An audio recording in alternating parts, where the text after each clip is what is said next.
Hello friends, இன்னைக்கு வீடியோவில் என்ன பார்க்க போகிறேன்னா சூப்பரான டிப்ஸ் அண்ட் ரிவ்யூஸ் தான் பார்க்க போகிறோம். வீடியோவை ஸ்கிப் பண்ணாமல் ஃபுல்லாக பாருங்கள்.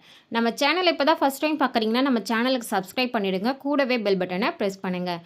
இந்த வீடியோ உங்களுக்கு பிடிச்சிருந்ததுன்னா உங்கள் ஃப்ரெண்ட்ஸ் அண்ட் ஃபேமிலிக்கு ஷேர் பண்ணுங்கள். ஃபர்ஸ்ட் டிப், இந்த மாதிரி ஒரு பேக் ஒன்று எடுத்திருக்கேன். இந்த பேகு ஒரு ஜொல் பேக் தான் இது. இதில் வந்து நான் இந்தமாரி கிளாத் வச்சு தச்சு எடுத்திருக்கேன். இப்போ பார்த்தீங்கன்னா இந்த பேக்கில் வந்து உள்ளே ஒரு சின்னதாக ஒரு பவுச் மாதிரி இருந்தால் நல்லாயிருக்கும் அப்படின்னு தோணுது. ஏன்னா இதில் எதுவுமே இல்லை. இப்போ நம்ம கடைக்கு கொண்டு போகிறோன்னா காசோ அதுக்கப்புறமா வந்து சாவி இதெல்லாம் வைக்கிறதுக்கு நம்மளுக்கு வேணும். அதுக்காக இந்த மாதிரி ஒரு பர்ஸ் எடுத்திருக்கேன். இதுவும் பார்த்திங்கன்னா நகை பர்ஸு தான். இந்த பர்ஸை இதில் வச்சு நம்ம தச்சிக்கலாம். அப்படி இல்லாட்டி இது போல் ஒரு சேஃப்டி பின் வச்சு நம்ம குத்திக்கலாம். இந்த மாதிரி நல்லா பின் பண்ணிக்கோங்க. இல்லைனா நீங்கள் தச்சு கூட எடுத்துக்கலாம். ஊசி நூல் வச்சு தச்சிக்கலாம் ஈஸியாக. இப்போ இது போல் நான் பின் பண்ணிட்டேன். இப்போ பார்த்தீங்கன்னா அழகாக உள்ள ஒரு பவுச் மாதிரி நம்மளுக்கு இந்த பர்ஸு நம்மளுக்கு ரெடி ஆகிடுச்சு. அழகாக இதில் வந்து நம்ம கடைக்கு கொண்டு போகிறோன்னா சில்லறை காசு இல்லைன்னா சாவி அது போல் வைக்கிறதுக்கு நம்ம யூஸ் பண்ணிக்கலாம். இந்த மாதிரி பார்த்தீங்கன்னா நீங்கள் கட்டைப்பையில் கூட செஞ்சு வச்சுக்கலாம். இது போல் ஒரு பர்ஸ் அதில் வைக்கும் போது சாவியோ இல்லை சில்லறையோ வைக்கிறதுக்கு ரொம்பவே யூஸ்ஃபுல்லாக இருக்கும். இந்த டிப்பு வந்து உங்களுக்கு ரொம்பவே யூஸ்ஃபுல்லாக இருக்கும்னு நினைக்கிறேன். பிடிச்சிருந்ததுன்னா ட்ரை பண்ணி பாருங்கள்.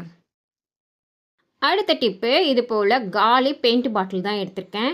இந்த பெயிண்ட் பாட்டில் இருக்க மூடி மட்டும்தான் நம்மளுக்கு வேணும். பெயிண்ட் பாட்டில் தேவையில்லை. இந்த மாதிரி மூடி நான் இது போல் ஒரு 5 மூடி எடுத்திருக்கேன்.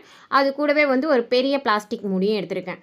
இந்த மாதிரி இந்த மூடியில் இந்த பெயிண்ட் பாட்டில் மூடியை வச்சு நான் 1 by 1 கம் போட்டு ஒட்டிக்க போகிறேன். இது போல் நம்ம எல்லாத்தையுமே வந்து ஒட்டி எடுத்துக்கலாம். இப்போ நம்ம வந்து ஒட்டி எடுத்தாச்சு. இதை எதுக்கு நம்ம யூஸ் பண்ண போகிறோன்னா பெயிண்ட் பேலட் மாதிரி தான் நம்ம இதை யூஸ் பண்ண போகிறோம். இந்த மாதிரி குழந்தைங்க கையில் நீங்கள் செஞ்சு கொடுத்துட்டிங்கன்னா அழகாக பெயிண்ட் பண்ணுறதுக்கு அவங்க பண்ணிக்கிட்டு இருப்பாங்க. இதை வந்து நீங்கள் வேஸ்ட்டு பிளாஸ்டிக் பாட்டில் மூடி இருக்குது பார்த்தீங்களா, அதில் கூட நீங்கள் செய்யலாம். இந்த டிப் வந்து உங்களுக்கு பிடிச்சிருந்ததுன்னா ட்ரை பண்ணி பாருங்கள். அடுத்த டிப்பு, இது போல் ஒரு பாட்டில் தான் எடுத்திருக்கேன். இந்த பாட்டிலோடைய மேல் பாகம் தான் நம்மளுக்கு வேணும். ஏற்கனவே இது போல் நான் கட் பண்ணி வச்சுருக்கேன். அதை எடுத்திருக்கேன் நான்.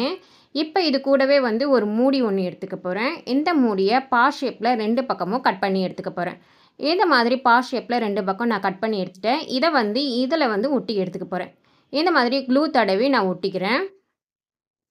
இதை மாதிரி ஒட்டினதுக்கப்புறமா இது பார்க்க இப்படி தான் இருக்கும். இதில் நீங்கள் பெயிண்ட் பண்ணுறதா இருந்தால் பண்ணுங்கள், இல்லை அப்படியே கூட யூஸ் பண்ணிக்கலாம். இதை நான் எப்படி யூஸ் பண்ண போகிறேன் அப்படின்னு பார்த்தீங்கன்னா இந்த மாதிரி ஃபோன் ஸ்டாண்டு மாதிரி தான் நான் யூஸ் பண்ண போகிறேன். இந்த மாதிரி ஃபோன் ஸ்டாண்டு மாதிரி நம்ம செஞ்சு கொடுத்துட்டோன்னா குழந்தைங்க கையில் ஃபோனை வச்சுக்கிட்டு அவங்க பார்க்க மாட்டாங்க. தூரமாக வச்சு பார்ப்பாங்க. அவங்க கண்ணுக்கும் சேஃப்டியாக இருக்கும். இந்த டிப் வந்து உங்களுக்கு ரொம்பவே யூஸ்ஃபுல்லாக இருக்கும்னு நினைக்கிறேன். பிடிச்சிருந்தா ட்ரை பண்ணி பாருங்கள். அடுத்த டிப்பு, இந்த மாதிரி ஒரு பெரிய பாக்ஸ் தான் எடுத்திருக்கேன். இந்த பாக்ஸில் நான் வரைஞ்சி எடுத்துக்கிறேன் பாருங்கள். அது பாருங்கள், இப்போ நான் வரைஞ்சி வச்சுருக்கேன் பாருங்கள். இதே மாதிரியே நான் கட் பண்ணி எடுத்துக்க போகிறேன் இந்த பாக்ஸை. இந்த மாதிரி கட் பண்ணி எடுத்ததுக்கப்புறமா இதில் நீங்கள் பெயிண்ட் பண்ணிக்கலாம். அப்படி இல்லாட்டி கலர் பேப்பர் கூட ஒட்டிக்கலாம். நான் வந்து பழைய கேலண்டர் பேப்பரை தான் ஒட்டி எடுத்துக்க போகிறேன். இது ஃபுல்லாக வந்து இந்த மாதிரி நான் ஒட்டி எடுத்துக்க போகிறேன். இது போல் ஒட்டி எடுத்ததுக்கப்புறமா இது உள்ளேயும் ஒரு அட்டை வைக்க போகிறேன். அந்த அட்டையிலையும் இந்த கேலண்டர் பேப்பரை நான் ஒட்டி எடுத்திருக்கேன். இந்த மாதிரி வச்சதுக்கப்புறமா நம்ம இதை எப்படி யூஸ் பண்ண போகிறோம் அப்படின்னு பார்த்தீங்கன்னா புக்குங்கெல்லாம் நம்ம கதை புக்கு படிப்போம் பார்த்தீங்களா, அந்த புக்குங்களை வைக்கிறதுக்கு நம்ம இதை யூஸ் பண்ணிக்கலாம். அப்படி இல்லைனா கிச்சனில் கூட நம்ம தட்டெல்லாம் அடுக்கி வைக்கிறதுக்கு இதை யூஸ் பண்ணிக்கலாம். கிச்சன்லேயே பார்த்தீங்கன்னா நம்ம எண்ணெய் கேன்லாம் விற்கிறதுக்கு கூட இதை யூஸ் பண்ணிக்கலாம். அந்த மாதிரியும் வேணாம் அப்படின்னா நீங்கள் ட்ரெஸ்ஸிங் டேபிளில் இது மாதிரி எண்ணெய் பவுடர் இதெல்லாம் வைக்கிறதுக்கு கூட நம்ம இதை யூஸ் பண்ணிக்கலாம். இந்த டிப் வந்து உங்களுக்கு ரொம்பவே யூஸ்ஃபுல்லாக இருக்கும்னு நினைக்கிறேன். பிடிச்சிருந்துச்சுன்னா ட்ரை பண்ணி பாருங்கள். நான் சொன்ன டிப்ஸ் எல்லாம் உங்களுக்கு பயனுள்ளதாக இருக்கும்னு நினைக்கிறேன். இதே மாதிரி வேறு ஒரு வீடியோவில் உங்களை சந்திக்கிறேன். தேங்க்யூ ஃபார் வாட்சிங்.